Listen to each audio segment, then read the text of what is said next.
के बीच डुबकी का जो पुण्य मिलना चाहिए वो आपके बीच आने से ही मिल गया। ये आनंद आपने दिलाया। क्या आनंद आ रहा है आपको देख करके। एक होड़ मची हुई है, जैसे होड़ कैसे मची हुई है, ऊपर परमात्मा सूर्यदेव आपकी परीक्षा ले रहा है और आप अपने इस चुनाव में यशस्वी प्रधानमंत्री के नेतृत्व में बदलते दौर के वातावरण में आप होड़ लगा रहे हो कि भारतीय जनता पार्टी के सिपाही न केवल भगवान राम के सूर्य तिलक में आनंद मना रहे थे, बल्कि आज की सभा में भी आनंद मना रहे हैं। मुझे इस बात की प्रसन्नता है। और जितने लोग आए आप मत चिंता करिए, परसी आपका तो नाम ही इतना सुंदर है। हमारे लिए सौभाग्य की बात ये हमारे लिए सामने बैठे हुए सभी भारतीय जनता पार्टी के प्रशंसक समर्थक। अब यहाँ चुनाव अगर करा जाए तो चुनाव किसके बीच हो रहा होगा। हमारे लिए बड़ा अच्छा गायत्री परिवार वाले एक नारा बोलते, कौन हमारे भाग्य विधाता, गीता गंगा गौ माता। बोलिए मेरे साथ, कौन हमारे भाग्य विधाता, गंगा गौ माता। अब गौ माता पे जोर लगाओ, बोलो गौ माता की जय। हम जिनकी जय कर रहे हैं वो जय कर खाली बोलने से नहीं होती है। उस गाय माता की तरह निगाह डालने वाले कौन कौन लोग हैं, ये चुनाव उनके बीच का है। कोई इसका जाल, कोई उसका जाल, कोई अबजाल, पता ही नहीं चलता ये जाल में मछली कहां से फंसी। लेकिन जाल में मछली फंसली है, चिंता मत करो, बाहर जाएगी नहीं। ये वर्तमान का दौर है 56 इंच के सीने वाले का। अब की बार आया ऊंट पहाड़ के नीचे, जाएगा नहीं बच के, जाएगा क्या। तो हमारे बीच ये चुनाव आपका नहीं है, ये गौ माता की लड़ाई का चुनाव है, गंगा माता का चुनाव है, भगवान राम और कृष्ण का चुनाव है। मैं इस बात को जब कहता हूं तो कई कांग्रेस के मित्र मेरी शिकायत करते हैं, आप धर्म की बात क्यों करते हो। अरे भाई, धर्म की बात नहीं करो तो क्या अधर्म की बात करूं। आप बताओ माता, अधर्म की बात करना चाहिए, आप बताइए किसकी बात करें। जब चुनाव की बात कर रहे हैं तो दिल खोल के बात करेंगे, और दिल खोल के बात करेंगे तो वो अतीत से जोड़ के गौरवशाली। अभी आपने मुझे मुकुट पहनाया, कहीं आपने बताया मोर मुकुट भी दे दिया, चांदी का मुकुट भी है, मोर मुकुट भी है, कोई बांसुरी भी लाया। लेकिन मित्रों, मैं आपसे एक बात जरूर बताना चाहूंगा, हम भगवान कृष्ण का जीवन देखें, बांसुरी उनने तब तक ही बजाई जब तक कि गौ माता का संग रहा।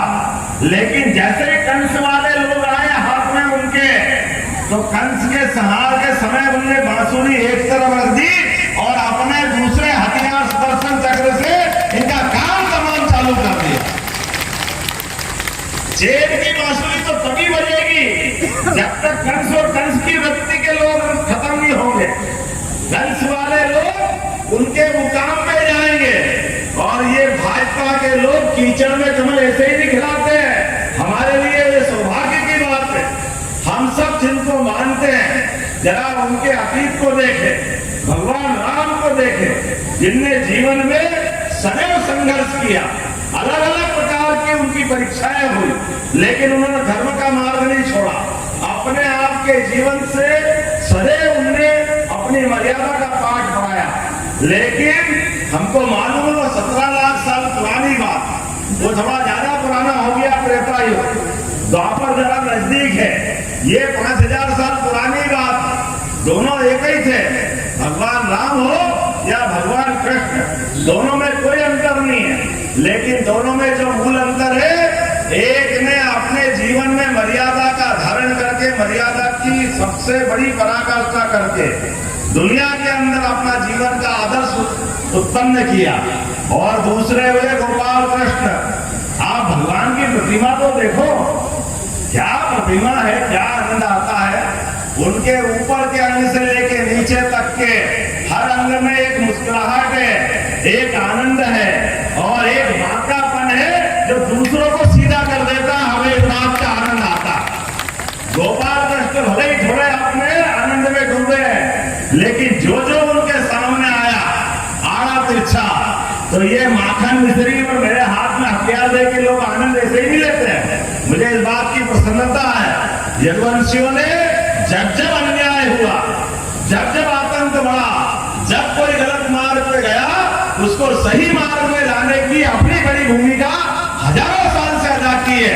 और वो परंपरा बंद होना चाहिए क्या? आप बताइए, बंद होना चाहिए क्या? हमको ये लगता है कि हमारा प्रत्याशी कोई बने तो वो गीता को सिर पे लगाने वाला होना चाहिए कि नहीं होना चाहिए? या गीता से नफरत करने वाला होना चाहिए? आप बताइए, भगवान कृष्ण ने उनके जीवन के कितने अलग अलग पाठ से हम सबको सीख दी। हमारे तो आराध्य है ही, लेकिन वो पूरे देश के आराध्य भी है। पूरे देश के अंदर भी जब जब भी गलत काम हुआ, जब जब अन्याय हुआ, वो सदैव हाथ में खड़े होकर के और साथ में खड़े होकर उन्होंने हमेशा धर्म की जय की। मुझे इस बात का और आनंद है, आपको इतने ऐसे ही नहीं कहा सबका साथ सबका विकास, उनने डंके की चोट कहा सबका साथ सबका विकास, सबका विश्वास सबका प्रयास। तो उज्जैन जैसी जगह, छोटे से स्थान पर बहुत थोड़ी सी संख्या में भी आपके जैसे इस परिवार के बच्चे को उठा करके सीधे 8.5 करोड़ का प्रदेश का पूरा मुख्यमंत्री का काम हाथ में दिया है।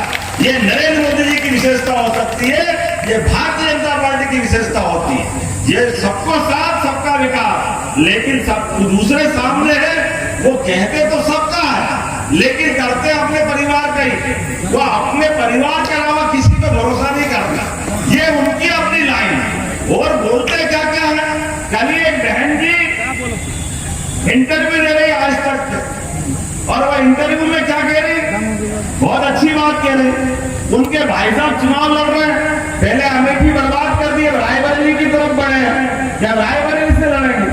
बताओ आप, चुनाव कभी हार जीत होती रहती है, लेकिन हार से इतना डर कि ऐसे भागे। लोग कहते कि वो तो केरल के आगे समुद्र आ गया था तो वायनाड से लड़े, नहीं तो अरब में जाके लड़ते, उनको तो जगह ही नहीं मिल रही, वो कहां तक भाग रहे थे। और वापस आने का मौका आया तो अमेठी में स्मृति ईरानी जी के साथ मैं भी मौजूद था जब उनका फॉर्म भरा, तो समाचारों में पढ़ा हमने कि शायद वापस लड़ने आने वाले। तो मैंने कहा उनसे कि बहन जी आपका चुनाव इनसे होगा, तो उन्होंने कहा ये बात तो सही आपने कहा कि इनसे हो सकता था, लेकिन मैं आपको लिख के दे सकती हूँ आप तो बिल्कुल नहीं होएगा। तो मैंने क्यों नहीं होगा? बोले अब आप आ गए यहाँ पे, यहाँ का हिसाब इनका गड़बड़ा गया, अब इनकी हिम्मत नहीं कि ये अमेठी चुनाव लड़ ले। आप बताओ, वो कहते मैं किसी से नहीं लड़ता, लेकिन चुनाव लड़ने के लिए पूरा खानदान 5 पीढ़ी हो गई। आप रहते हो भैया दिल्ली में, लेकिन चुनाव लड़ने यूपी में आते, आप किसी से नहीं लड़ते हो, तो आप अपने घर से चुनाव लड़के बताओ ना, एक बार हिम्मत हो आपकी, होना चाहिए कि नहीं होना चाहिए? लेकिन ये कांग्रेस वालों की हिम्मत नहीं है, ये इस तरह के सोचते ही नहीं है, ये केवल अपनी सेफ साइड सी बोलेंगे कुछ, करेंगे कुछ, उससे बाहर नहीं आए। मुझे तो इस बात का और आश्चर्य है, आज जहां मैं गाजीपुर में आया तो हमने कहा कि भाई ये यहाँ कितनी फैक्ट्रियां लगी है, तो हमने कहा यहाँ फैक्ट्री का क्या काम? कोई फैक्ट्री नहीं, तो सब फैक्ट्री वगैरह नहीं लगती, उद्योगपति आते ही नहीं है, क्योंकि अब उद्योग चलता है दूसरे तरह का आइटम होता है, लोगों को लूटने वाला और एक ही परिवार वाला, जिसको देखो वो कोई हथियार के बल पर देता, कोई पैसे के बल पर देता, आतंक के तांडव मचा करके। याद रखना, जितना भी तांडव मचाओगे, अब ये 56 इंच के सरकार और 12 की सरकार है डबल इंजन वाली, आपको मालूम नहीं पड़ेगा, आपकी सारी दुनिया हिसाब किताब के साथ बराबर होगी। आज तो हमें और ज्यादा कर्जा चुकाना, इस बात का कर्जा चुकाना है कि मैं आता हूं बाबा महाकाल की नगरी से, हमारे अपने बीच में योगीनाथ जी आते हैं अपने उत्तर प्रदेश से, लेकिन आप बताओ योगी आदित्यनाथ जी भी आनंद से है, माननीय मोदी जी का भी बनारस का क्षेत्र है। आप चुनाव कोई लड़ेगा, प्रधानमंत्री की बात करेगा, तो दोनों में अंतर कैसा होना चाहिए?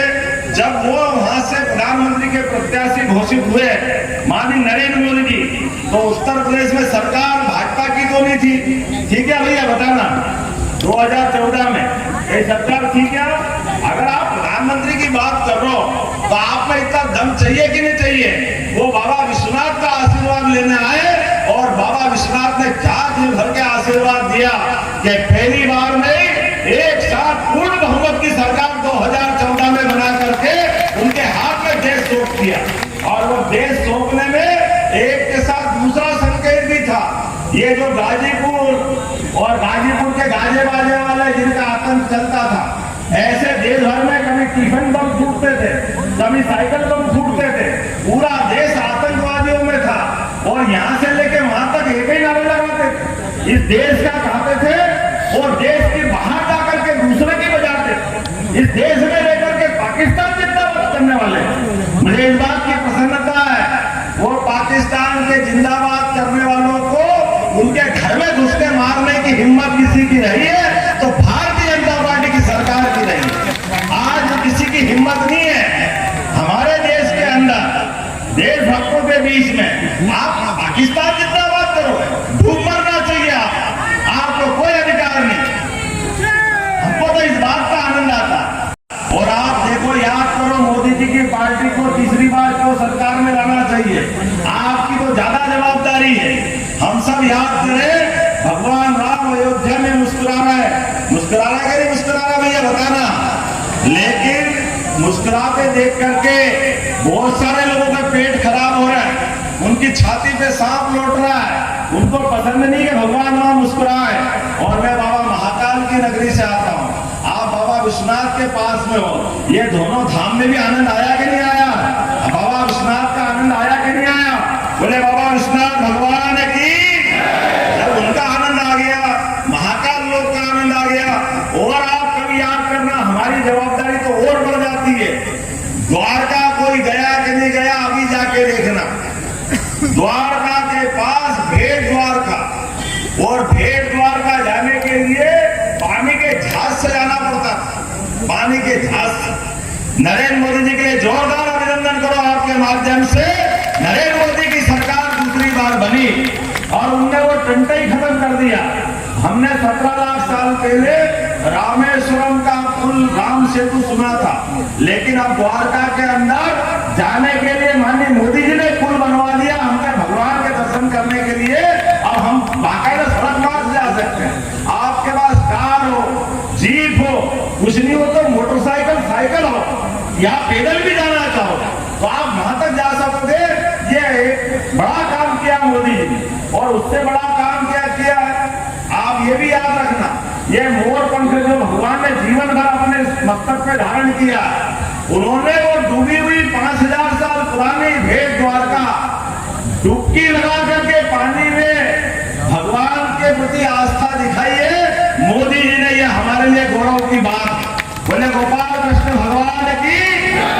द्वारकाधीश की जय का आनंद के साथ द्वारका का जो उस समय का गौरव था, ये वो लोग हैं जो भगवान राम पे प्रश्न उठाते हैं, ये वो लोग हैं जो भगवान कृष्ण पे प्रश्न उठाते हैं। ये ना कृष्ण को मानते, ना भगवान राम को मानते, ना गीता को मानते, ना ये गोमाता को मानते, लेकिन वोट मांगने हमारे बीच में आप बता इनको कोई कैसे वोट देगा?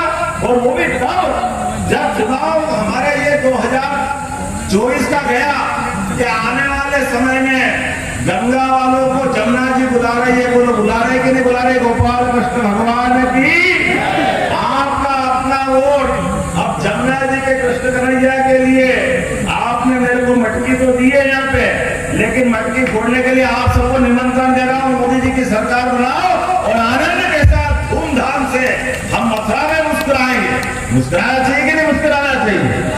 बताओ, सरकार बनाने वाले भले हमारे समाज वाले, लेकिन उनसे कहो कि भैया आप उतने भी सरकार में रहे, आपने मथुरा में भगवान कृष्ण के लिए कुछ करा है क्या? जरा बताओ, उदाहरण तो बताओ। आपने तो वो नहीं करेंगे। अरे वो नहीं करोगे, इतने बड़े समाज की जय जयकार कैसे कर देंगे आप? ये क्यों साथ में आएंगे? आना चाहिए क्या साथ में? और एक ही परिवार के। मुझे इस बात की प्रसन्नता है, मैं आपके बीच में से आता हूँ, लेकिन हमारी पार्टी ने तो उठा करके किसी को भी जो कहा सबका साथ सबका विकास, जो कहते हैं वो करके बताते हैं। मेरे पिताजी कोई सांसद नहीं, कोई विधायक नहीं, कोई मंत्री नहीं, कोई मुख्यमंत्री नहीं, लेकिन उठा करके केवल आपके अपने बीच का सा एक गरीब किसान परिवार का व्यक्ति होने के नाते से लोकतंत्र का गौरव तो यही होना चाहिए ना, होना चाहिए कि नहीं होना चाहिए। और उठा करके मुख्यमंत्री जैसा बड़ा पद दिया, मुझे इस बात की प्रसन्नता है आज आपके बीच में से आया हूं। एक गरीब परिवार से निकल करके, चाय वाले परिवार से निकल करके नरेंद्र मोदी जी देश का नेतृत्व करने आगे बढ़े, तो हमको साथ देना चाहिए कि नहीं देना चाहिए? बताइए, देना चाहिए कि नहीं देना चाहिए? आप बताइए, हाथ उठा के देना चाहिए कि नहीं देना चाहिए? अरे लोकतंत्र के अंदर गरीब आदमी देश का प्रधानमंत्री बने, गरीब आदमी देश का मुख्यमंत्री बने, ये मौका आना चाहिए कि नहीं आना चाहिए? जब दुनिया का सबसे युवा देश भारत और सबसे बड़ा लोकतंत्र भारत, ऐसे में हमारे लोकतंत्र का गौरव ही है। लेकिन ये तथाकथित लोग इस पूरे देश के अंदर 25 परिवार है, केवल 25, इनके परिवार में ही सारे पद बढ़ जाते हैं। ये 25 से 26 वाली आने देते, इनके परिवार में ही सारे पद चाहिए। तो ये हमारे लोकतंत्र का एक तरह से कलंक है। इसको निपटाने के लिए हम सबको संकल्प करने की जरूरत है। और मेरे साथ आप सब इस बात से सहमत हैं कि आने वाले समय में हमारे बदलते उत्तर प्रदेश में जिस प्रकार का माहौल बना हुआ है, सभी गुंडागर्दी वाले, सभी प्रकार के बम फोड़ने वाले, दिन दहाड़े गोली चलाने वाले, आतंक के पर्याय ये ठिकाने लगे कि नहीं लगे हैं? कानून की सरकार स्थापित हुई कि नहीं हुई? मुझे जानकारी दी कि भाई साहब यहाँ कुछ यदुवंशियों के हत्याएं हुई, लेकिन हत्या वाली जगह पर यहाँ बड़ी पार्टी के लोग कोई नहीं गए, और जिनके द्वारा हुई उनकी कब्र पे फूल चढ़ाने जरूर गए। दुर्भाग्य की बात है इस देश के अंदर। भाई साहब उनके पास जाओ आपकी मर्जी, ना जाओ आपकी मर्जी, लेकिन निरपराध लोग यहाँ मारे जा रहे हैं, तो आपसे उनकी संवेदना नहीं होना चाहिए? जब आपसे उनका कोई संबंध नहीं, तो वो क्यों वोट देने जाएंगे आपको? बिल्कुल नहीं जाएंगे। और जब मैंने कहा कि आज के बदलते दौर में, मैं तो आज इस बात का भी आपसे आह्वान करता हूँ कि गाजीपुर की फिजा बता रही है कि यहाँ का मौसम बदल रहा है, और बदलते मौसम के अंदर अब ये हमारा कमल का फूल खिलता नजर आ रहा है। ये हमारे पारसनाथ जी एक सामान्य परिवार के व्यक्ति, सबको लेके चलने वाले, जीवन में पहली बार अगर चुनाव लड़ रहे हैं तो आप सबका आशीर्वाद मिलना चाहिए। वो लोग सब देने को तैयार है कि नहीं है? तो अपने स्थान पे खड़े हो जाओ और बांध लो मुट्ठी दोनों हाथ की, और हम सब संकल्प करें किसी भी हालत में आने वाले चुनाव की तारीख के दिन 25 तारीख को आपका वोट डलेगा।